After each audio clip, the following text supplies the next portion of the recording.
Thank you all for joining us tonight for our discussion of Wild River. I have just a few housekeeping details before we start the program, and I wanted to let everyone know that this will be recorded and shared on our YouTube channel and across our social media in the upcoming days if you're not able to stay with us for the entire panel discussion. We'll begin the dialogue with our Wild River panelists, and then we'll open it up to your participation with your questions or comments around 8:40 tonight.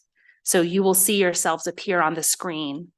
But if you have any questions that pop up in the meantime as the panelists are talking, in the bottom center of your screen, you will find a Q&A tab, and please feel free to add your questions there, and we will cover as many questions as we can in the time that we have. The panel will conclude this evening at 9 o'clock.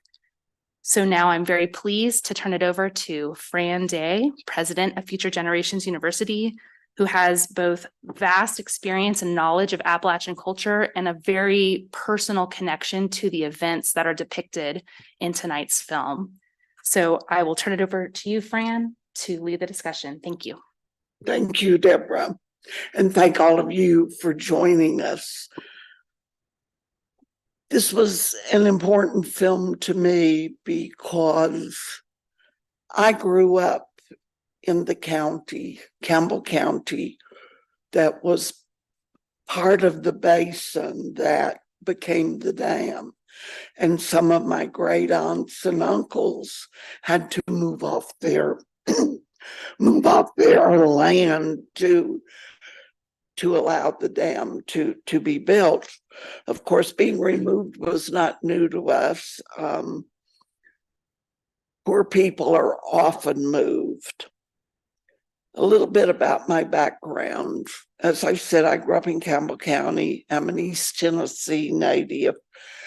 And my family had lived in Campbell County since just after the Revolutionary War, when they got a land grant for their service in the Revolutionary Army. During that time, land had been lost and people had been removed. They had been removed so the land could be mined. They had been removed so the land could be cut. And this particular event was an event that, to this day, you will find in East Tennessee generational trauma. The trauma is so great that the city where many of these people were removed to, Lake City, about 8 years ago, changed its name from Lake City to Rocky Top so that they would not have to be reminded every day of this removal. And the removal was 90 years ago, and it's still painful. I'm going to ask each of the other panelists to introduce themselves, and then we're going to talk a little bit about how each of us views these events. Reverend Davis, we will start with you.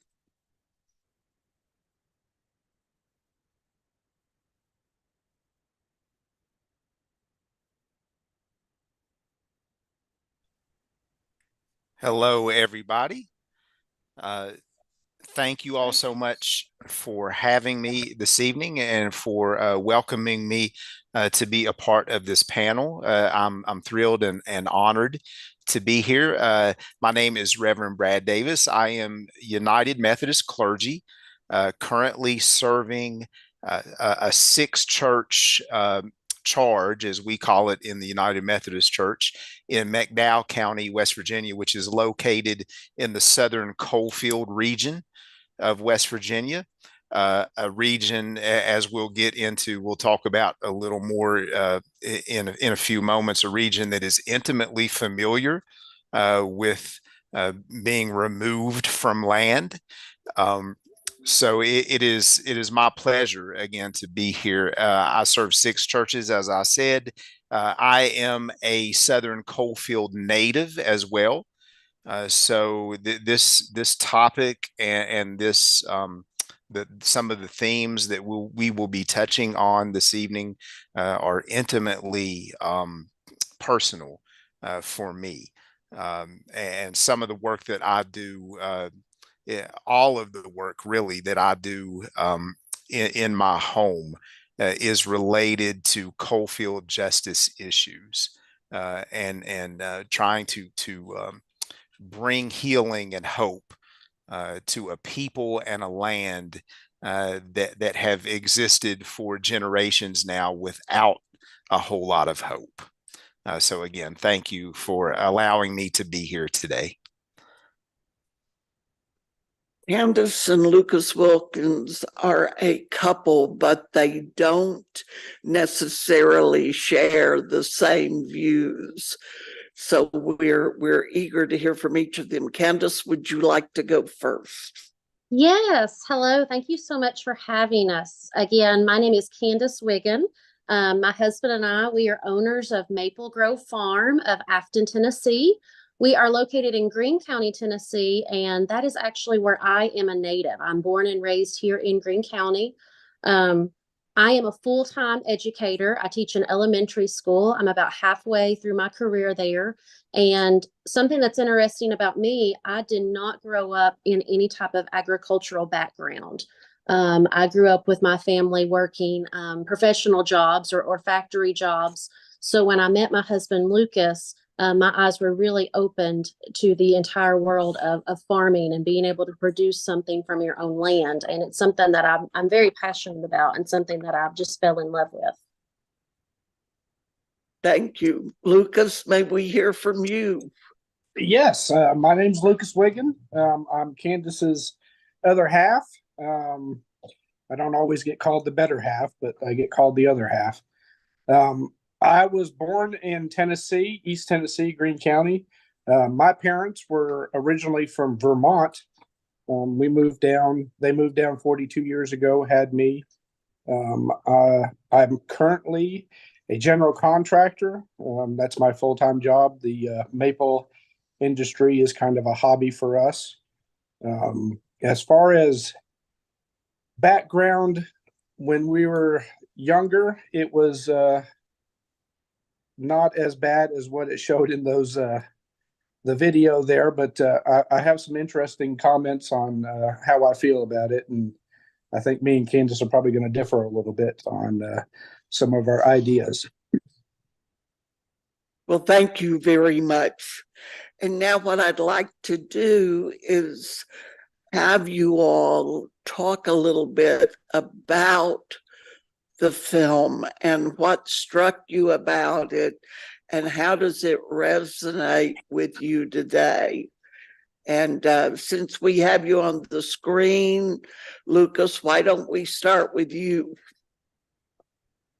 Yes, so I guess what really struck me was, of course, going into the film, I kind of read a few of the topics and ideas of what the film was, what we're going to be covering and what we should be looking for and stuff like that. And I guess I went into the film kind of looking at it from this portrayal of the progressive movement, everything kind of leaving behind the old ways and moving towards the new ways. And so I kind of watched the movie with that in mind, trying to, use my background. We didn't grow up poor, but we weren't rich. I remember, I'm 42, so I remember having telephone, a party line. So we weren't bad off, but I felt like, I guess the movie I went into it thinking that, I'm not a big fan of progressiveness, I guess, or technology. We're on a phone right now. Our computer's not working, so I absolutely hate technology. And it's just one of those things that I feel like we've lost a lot over the generations, and this kind of showed a little bit of that, of, just losing some of our core values as each generation goes on. And that's what really struck me is, some of the things that each generation loses. I think we've gotten to a generation now that's starting to look back and say, we've lost all of this. How can we start bringing it back? So that'll get me started anyways. There's a lot to cover, I guess, and I don't know how much you want me to talk. Candace, what was your reaction? Something that stood out immediately to me was just the content of the film. Like I said, I'm an educator and I happen to teach fifth grade. And in the state of Tennessee, we actually embed our Tennessee history into the fifth grade social studies standards. Now, bear with me, I don't actually teach social studies. I teach fifth grade math. But just in talking with my colleagues, there's a huge emphasis on the New Deal proposed by Roosevelt during this time that was featured in the movie.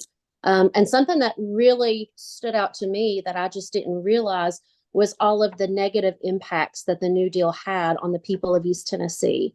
I think that kind of gets glossed over even in public education today. I know for my fifth graders example, when we're teaching about the TVA and we're teaching about this project and how it revitalized Tennessee, we're focusing on the positive things. We're focusing on the new technology, the industrialization that was brought to the South during that time. But we're missing the mark in teaching about how it affected the families that were here, and how it negatively affected the families. So that really stood out to me. My eyes were just kind of opened, thinking that, when we're reading about this time period, there were a lot of people and a lot of families that were hurt by this program and by this movement. And I think it's important that we don't forget those. Thank you. Brad, what about you? You have a whole different background. Yeah, so I was very intrigued by the film and really the connection points that I made between what happened in East Tennessee in this time period and what is happening, what was happening around the same time and continues to happen in many respects in my neck of the woods in southern West Virginia and eastern Kentucky and southwestern Virginia coal country. Lucas talked about the loss. He brought up loss and this sense of losing the old ways and losing culture. And I really that stood out to me as the matriarch was losing not only her land, as my cat makes a guest appearance on the with us tonight. Not only losing her land, but I think in many ways was losing her sense of dignity. And there was a scene in the film where the protagonist goes to see her after he's had some good corn liquor and talks about she doesn't want to leave because it's about her dignity. I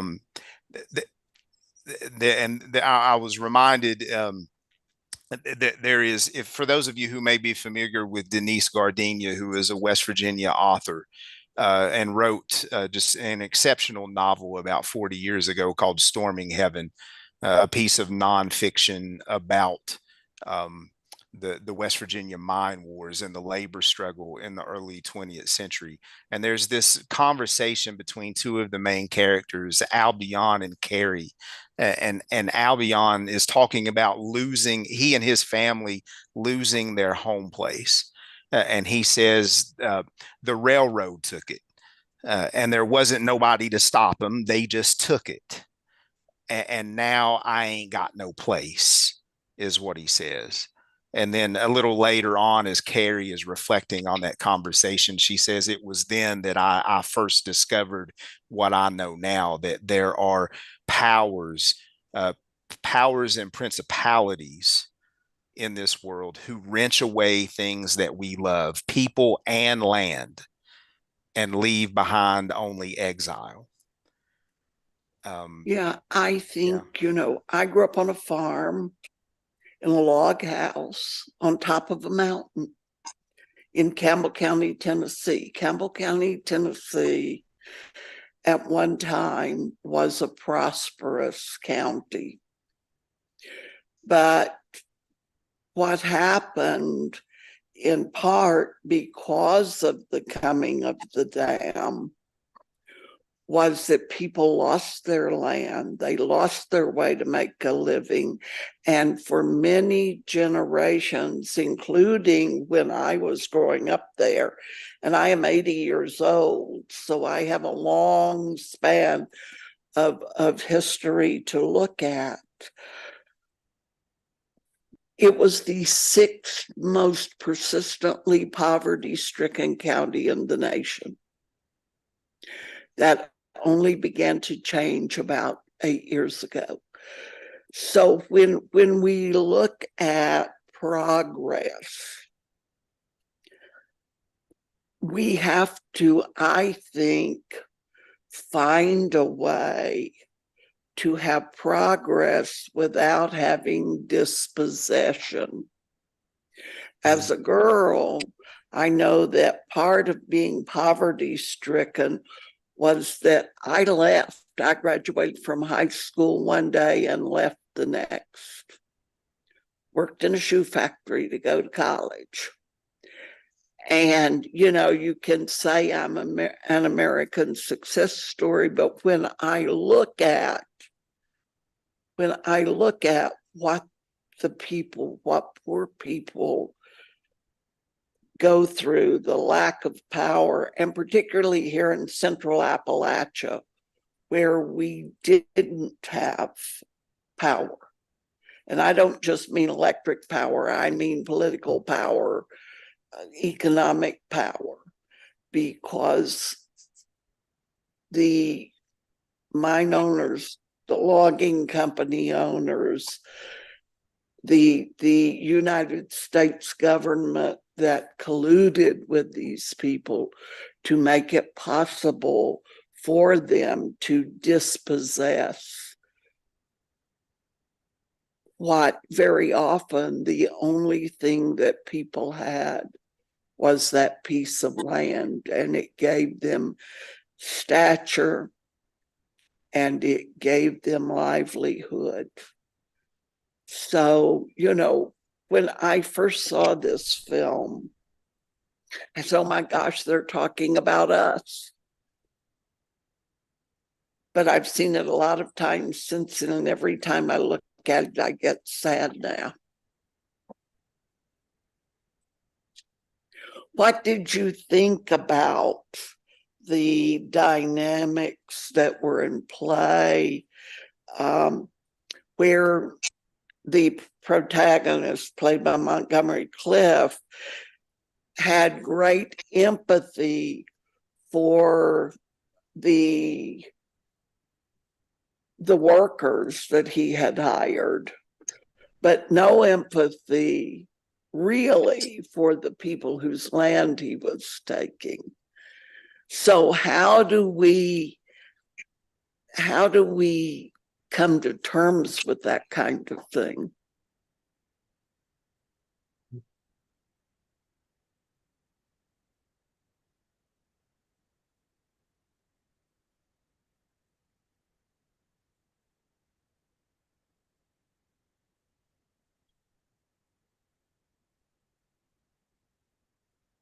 And can we?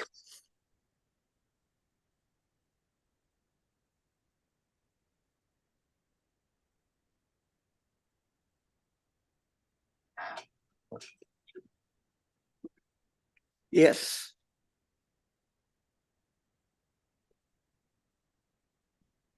anybody can answer who wishes to or who has a thought. I just have always been struck by that.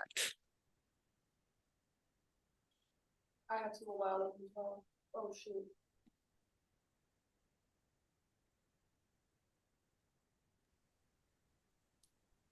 Yeah, I think that that kind of speaks to in our society, in our culture, what we put value on, right? How much value do we put on place?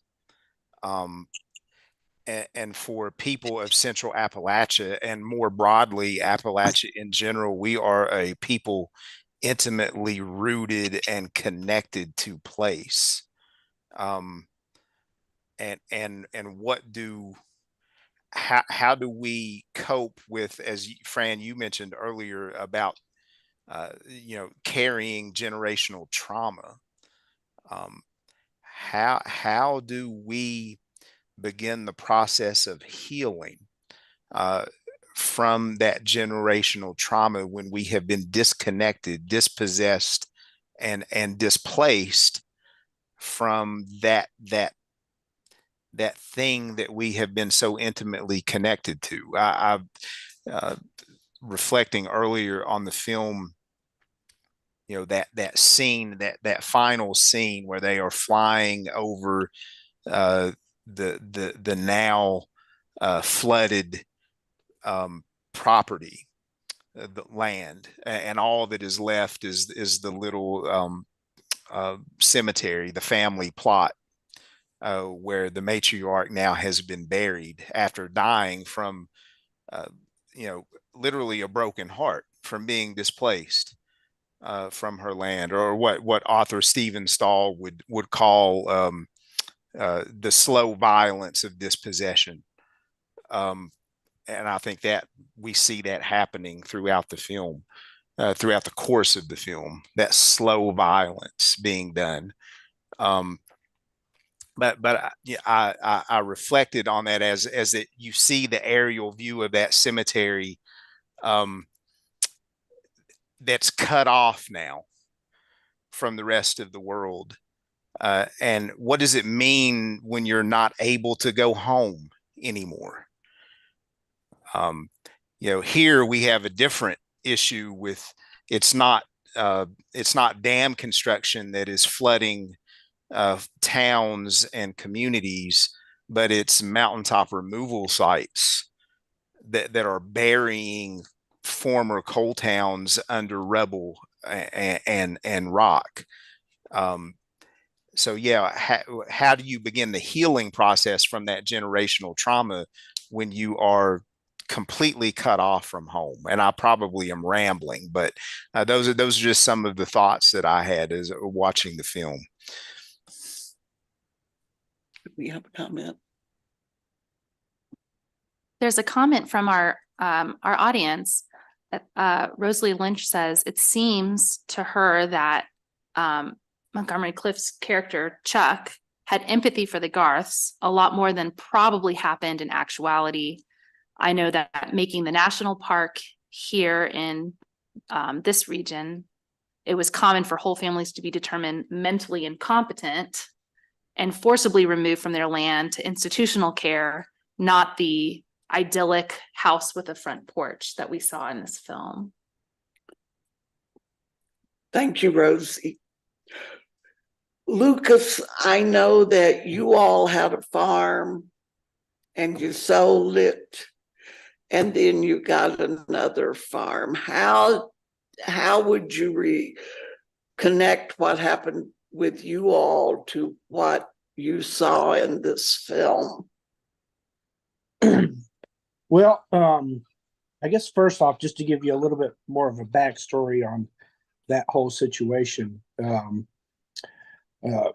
I was probably, of course, we moved down 42 years ago. Mom and Dad moved down from Vermont 42 years ago, had me. And then, so we were on the farm for probably a good 25 years, I would say, 25 years. And at that point, things had gotten, work had slowed down for Dad. Dad had a little health issue. Mom was not working at the time. So up north, she was a realtor, one of the top in her field, and was a very successful one. And so when they moved down to Tennessee, they kind of took a step back from, I guess, progress, if you want to call it, or whatever.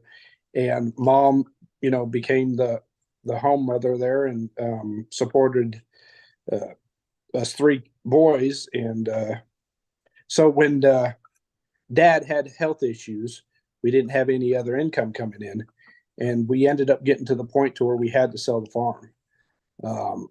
And it was one of those things where, I don't know, I feel with the family in this movie, because it's one of those things when you're getting told that you have to leave what you know. I mean, and at that point, that's all that I knew was, that farm. I didn't grow up like kids grow up now, where you have cell phones and, you can get on the internet and talk to anybody you wanted to. If you wanted to talk to somebody, you had to walk down the road a good ways, and we weren't very close to anybody. So it was a few miles away before we could even, go see a neighbor or something like that. So having to leave that and never go back to it, that was hard. I don't know if I really have the words for it. It's one of those things that that's all you know. And it broke my dad's heart. I don't think he ever really recovered from that situation, having to do that. And it was just one of those things, I guess, where I kind of bonded a little bit with the family. There's, they're having to give up everything they've known. And I don't know, it's hard. It's just hard. When you look at the history of this country and the fact that we have been dispossessing people since the beginning of the country. Part of my family is Scots-Irish, and you can tell that by looking at me. The other part of my family is Cherokee. And so there was great removal from the Appalachians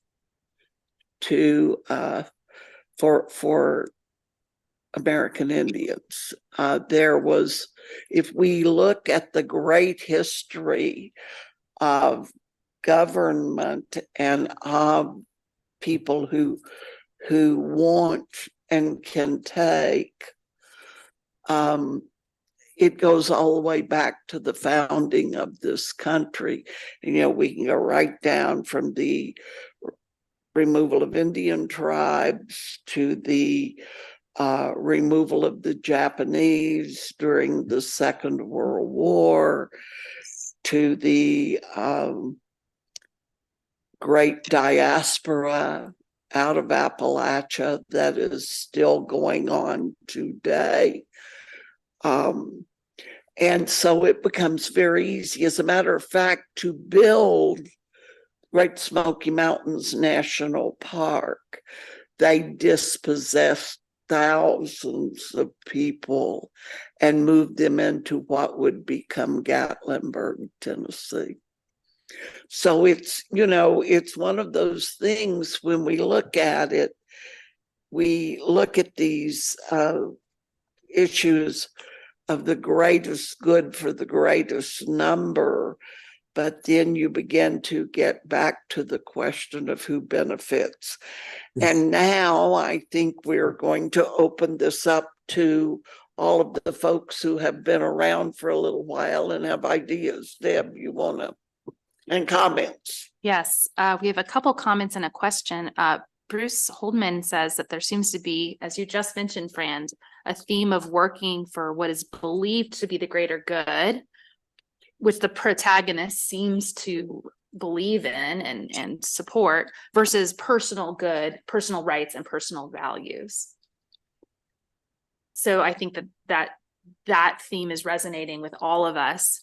And then Jennifer Day writes that along with your question, Fran, there's a real tension with the TVA's effect on the people of East Tennessee, which is still present today, and versus what the positives that came out of the New Deal when the American economy was in a very precarious state. The TVA remains a success by many measures, but with a historical wound. And so Jennifer asks, are there any reconciliation efforts, or what would a reconciliation look like? So she's posing that question to you all. Well, first of all, the TVA has made, let me back up. The TVA was a corporation that was founded by the federal government. And it was paid for, and the cheap power that it generated was paid for by the every taxpayer in the United States. It was not fully self-supporting for many generations. So that's something that I have always thought was very striking about the TVA. TVA has made amelioration efforts, but they didn't stop building dams until 1980. When we fought them on the Tellico Dam, which flooded most of the sacred sites of the Cherokee in East Tennessee. So, amelioration, I think they've tried, but it's a monolithic corporation.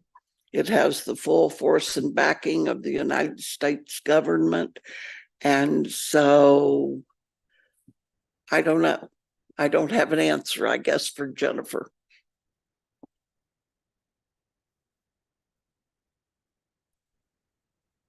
Well, at this time, I'm going to bring everyone onto the screen, if that works. And that way we can open up the conversation with comments and questions from everyone participating tonight. So you will see yourselves slowly being added.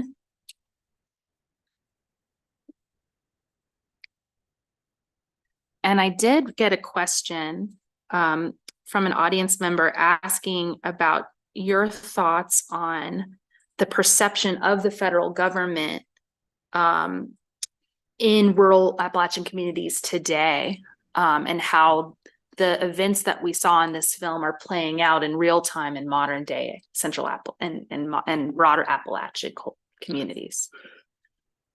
Oh, that's a very loaded and hard to answer question. The federal government,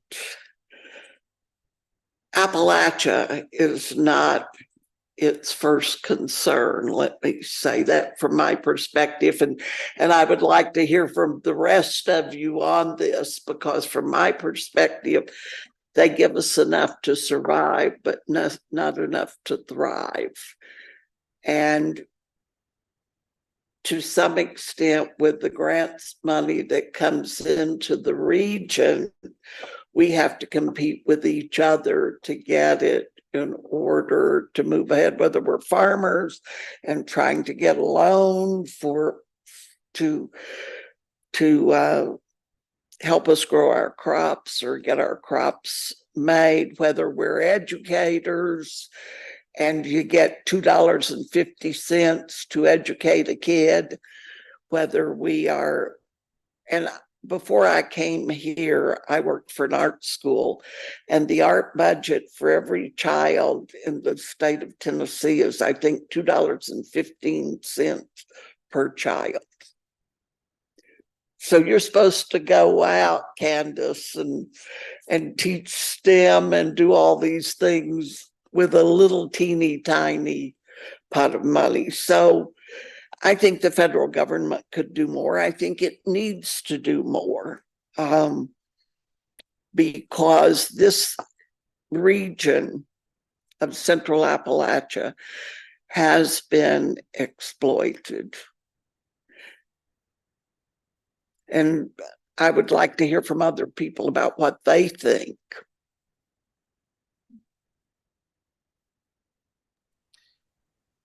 Yeah, we have been exploited for generations and continue to be. As I've just when I address it theologically, I would say we have been placed on a cross of economic exploitation for generations, and have been looked at as not so much as human beings, but simply a means to extract resources, tools, discardable tools, to enhance the profits of the corporations which have colonized us, in many respects. So now, we have been, our communities, and many view it this way, that we have been abandoned now that we are no longer that as useful as we once were. We have been abandoned and we have been forgotten, by not just the federal government, but by local government, state government, every institution imaginable, which is in large part very much the reason why you see such a distrust of the federal government, an anger against the political system in general, and I think that reaches beyond partisan party politics. I think folks in my parts are fed up with both sides of the political spectrum, because both sides have been in power and neither have done anything for us. So yeah, that goes a long way, I think, in explaining the mistrust, the angst, and the anger that our communities feel right now in this present moment. Thank you. Deb, you have another.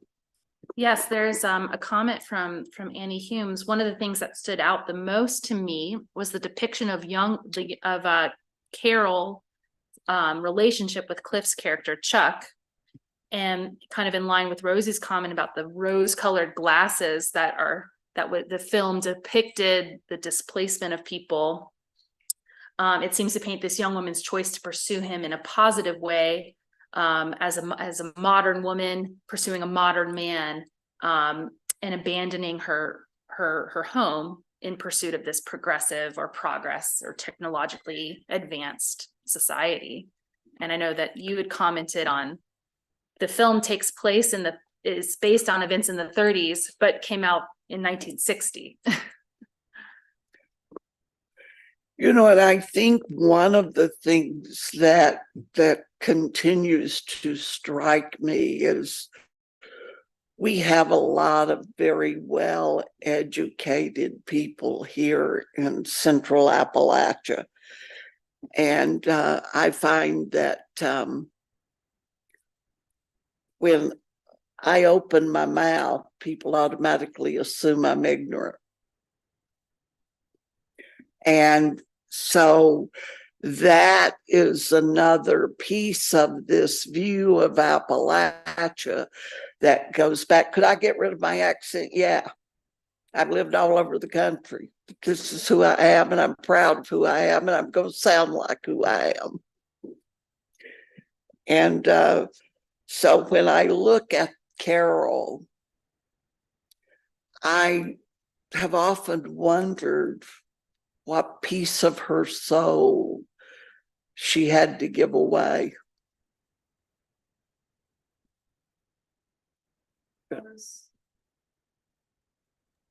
Another one. Let me- Fran, Yeah, why I'm don't you sorry. come in I'll and read a read? microphone for you.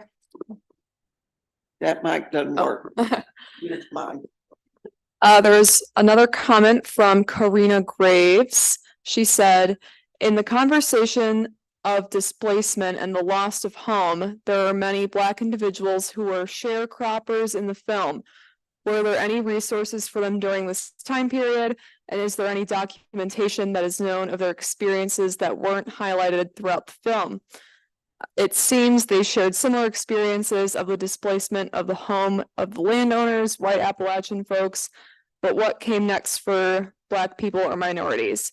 And being that they didn't have access to the same resources to relocate into a picket fence or the payment that some folks received from the TVA.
Hey, Fran.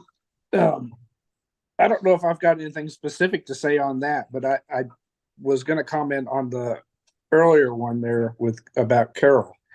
I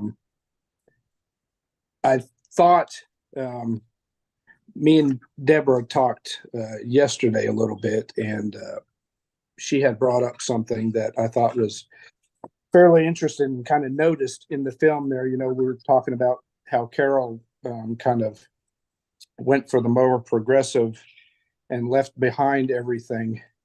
And I think part of that had to do with, you know, specifically in her situation there, that the grandmother had kind of taken on the role of her island as being her own government. And she had kind of pushed a little bit, and she was, you know, almost fighting the thing, becoming the thing that she was fighting. And I believe, you know, that might have been part of, you know, part of the reason why we see, you know, Carol's character, you know, take that more progressive role, or I guess movement, I guess. And that's just one of those things, I guess, as generations go on and they've not been brought up, you know, in it and kept in it. And sometimes, you know, being in that situation where, you know, the grandmother was kind of taking on that government role for her own little island, you know, even as far as, you know, the African Americans at that point, you know, everybody was almost a little bit scared of her. And I think she was becoming the government that she was so worried about taking over her own land. I don't know. That just popped in my head, and I didn't really have anything to do with that newest comment there, but I wanted to get that Well, out. I had a grandmother that looked just like that, and she scared me too. When we moved down from Vermont, none of the other family had, so I didn't really have grandparents to say that was anywhere near us, so I didn't really get that. But we had an elderly neighbor at the time, and that was, that was 20 years ago. She was 90 at that point, and she was exactly like that. Exactly like that. I mean, I just, they didn't look alike, but the way they presented themselves, the way they fought, against, the government, but almost being that same thing that they were fighting against, in their own little way. It just, I really pulled that out of it. The oppressor. Yes, absolutely. Deb, you have some more comments? There was another question that came through that touches on this topic of, the stereotype of the strong, stubborn Appalachian woman as portrayed by Jo Van Fleet. Now, she was 42, I believe, at the time of this filming. So her portrayal of that, of an octogenarian is even more kind of impressive. But the questioner wanted to know everyone's thoughts on how that stereotype, how it plays out, and how it is, what is authentic or not authentic about that personage. And it sounds like those of you who some of us on the panel have personal experience with someone who can, embody that stereotype. Candace, why don't you talk about that, since you haven't talked much? And No, I'm glad you asked me, because I was just sitting here reflecting upon the people in my life that remind me of that stereotype, if we want to call it a stereotype. And thinking about, it's not that those people are stubborn, it's that those people are wise enough to know that the problems that their oppressors are trying to fix in their eyes are not actually problems. Lucas and I talked a lot about that with the matriarch of the family. You've got this government body coming in saying, we're going to make your life better by relocating you. And if you think throughout history, that's always been for the greater good, as someone said earlier. But truly, to that grandmother and to her family, they didn't need their life made better because they had worked for everything that they had ever owned. There was nothing wrong with their lifestyle. And so I think where we're, reading that as being stubborn and being headstrong, really it's just a boldness and being wise and saying that, the way that I'm living my life, that is my culture, that's who I am. And there's nothing wrong with that. And it doesn't need to be fixed. And I think that's what we saw with that TVA agent, with our representing the government there and trying to come in and fix something that really in their eyes wasn't a problem. Yes, from Jennifer Tayloride, she writes that she can't help but note that in this situation, the people in political power are on the payroll from extractive industries.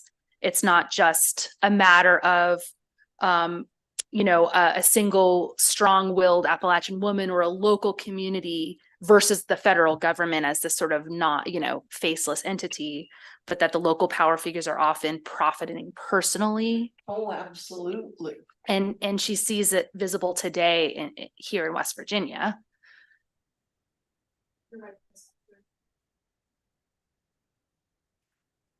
Yeah, and across Appalachia. And when we look at who profited from the coming of electric power, I mean, I grew up in a house without power or running water because they didn't run electric lines for one family to the top of a mountain. And we certainly didn't profit. So I think Jennifer's absolutely right.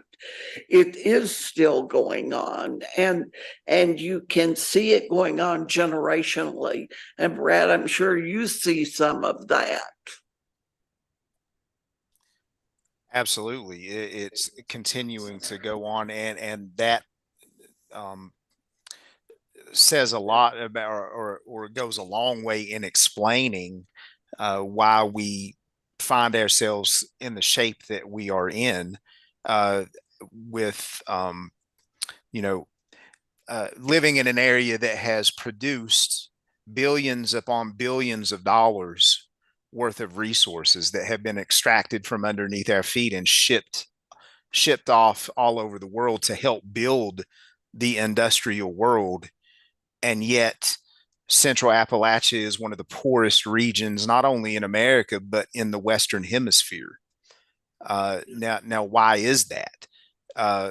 Because you have, again, getting back to the discussion before about political entities, you have our local elected officials and our state level elected officials on the payroll of extractive industries rather. So, I don't know about where anybody else is located, but where I am located, if you're running for office, you aren't getting elected unless you get the endorsement of the West Virginia Coal Association, and aren't put in their pocket, so to speak. Yeah. And therefore, all public policy is channeled toward and geared toward uplifting and propping up the industry rather than uplifting the people and our communities. It gets back to that old adage that it's profit over people rather than the other way around. Do you have more comments, Deb?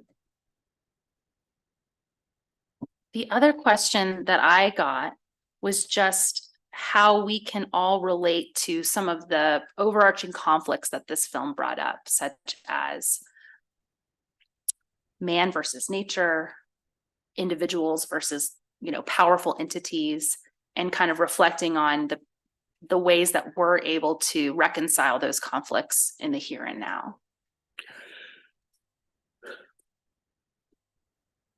My family was moved off the mountain so it could be strip mined. And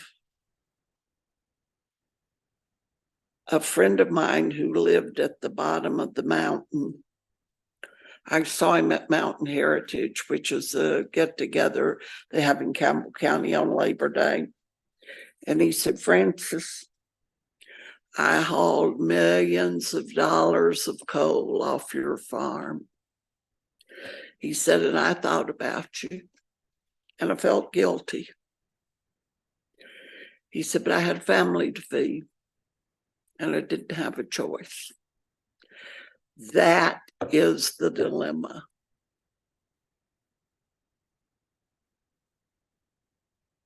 We can destroy the thing we love, or often we are put in the position of having to destroy the thing we love in order to support those whom we love. And I think about Gary Johnson every time I watch one of these movies. I don't have an answer, because right now it's Hobson's choice, And I see you have another comment. Yes, Annie says, the fact that the dam had already been built speaks volumes about the lack of interest in the agency the local families were ever thought to have during that moment. So. Yeah, well, I go back to the Tellico Dam, which was the last TVA dam that was built. And it was a development dam. It was built because we proved that it would only stop the flooding downstream 0.1%. And if people just didn't build in the floodplain, that'd solve the problem too. But what happened was that we fought Sequoia. It is a landmark environmental case. Didn't start out as an environmental case. Started out as a bunch of Cherokee Indians, my tribe, against the Tennessee Valley Authority, because flooding that dam would flood the most sacred sites in Tennessee, including the city of Tennessee, from which the state of Tennessee got its name. And you all may remember it as the snail darter case. We fought TVA to a standstill. There was an injunction. They were not supposed to build until the case was settled. They continued to build and there were no consequences.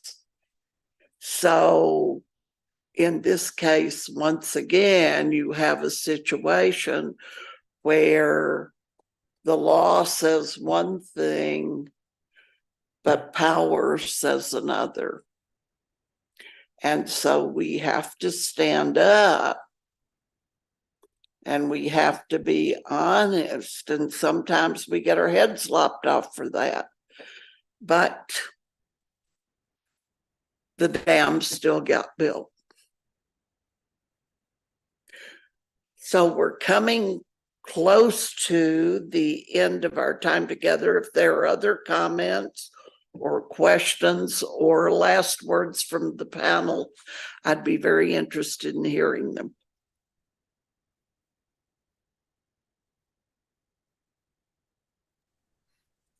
Fran, I think you just touched on something that is key, I think, for all of us who call this region home, moving forward into the future, and that is you talked about standing up, and I think key to that, because not only has our culture, our traditional culture, our traditional ways of being, and in many ways our identity and our dignity been extracted along with our resources, so has our story. And I think that reclaiming, disrupting the narrative that has been shaped for us and reclaiming our own story and as an act of resistance. And I think about, going full circle to when we started tonight, you telling the story of Lake City choosing to rename the town Rocky Top. To me, that is reclaiming their story. That is saying that's an act of resistance in and of itself, and a way of penetrating the deep grief and trauma that we have experienced, penetrating that to see the world in a new way, and in many respects create a new world, begin the process of creating a new world for us. Thank you. Candace, you have some last words?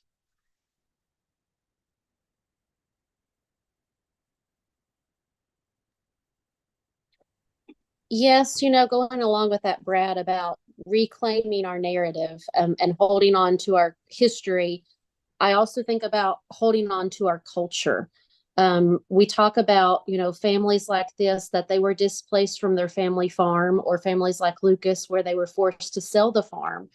Something that Lucas didn't mention, not that it was a huge aspect of having to sell the farm, but when the tobacco industry left Greene County, that hurt so many of our families, and they lost those farmlands because that was their primary source of income. I think about passing on to our future generations the pride that comes from creating these family farms and passing them on from generation to generation. Like I said at the beginning, I was not raised in a farming family. Even going back to my grandparents, my grandfather was a sharecropper. His parents were sharecroppers, so they never actually were able to establish their own farm because they were just so poor. They could never have those means. So I guess that's one of the things that makes me so proud to own a farm with my family, is that we are creating something from scratch. We're building something that we're going to pass on to our children, that we just don't want to lose, because that's such a big part of our area of the Appalachian region.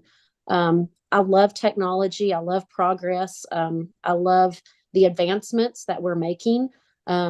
as a society, but I also want to hold on to what our roots are. And I want to pass that down to my children and my grandchildren. Thank you, Lucas. Last words. The famous last words. Yeah, I guess really I would like to expand a little bit on what Candace said. Is I feel like the generation ever since COVID, everybody's kind of gotten into this homesteading thing. Everybody wants to know where their food's made, all getting back to I guess the olden days type thing. That for me, over the generations, it's been lost, and this movie kind of shows how it started to lose its effect over the generations. Is, you know, the younger generation is, you know, wanting to get out, and you see that around a lot around this area. Is your older generation's dying off, and the younger generation is splitting up the farms, selling off the family farms. Progress. They want to make as much money as they can where they can make it. And you have, I think you have a younger generation that's starting to come around and see the importance of what has been lost. And I'm excited for it. You get to, being a general contractor, that's kind of a catch-22. There's, I need the land to build houses, but I also want to keep the land because I know how important it is to have that, you know, that cultural, that, you know, that's something that you can call your own. And deciding to buy the farm again and leave the city and come out and start the whole farming thing all over again was something that I was glad that I was able to do. And not everybody can do it. And fortunately for us, we kind of have the whole family out here where we're at now. We have a little over 100 acres now. We have both my brothers live on out here, and my mother and father live out here also. So we've kind of got that little island of our own now, and we don't want to let it go. And I think we just need to, if we can, keep pushing these younger generations to remember, you know, what their parents, what their grandparents, you know, had to give up.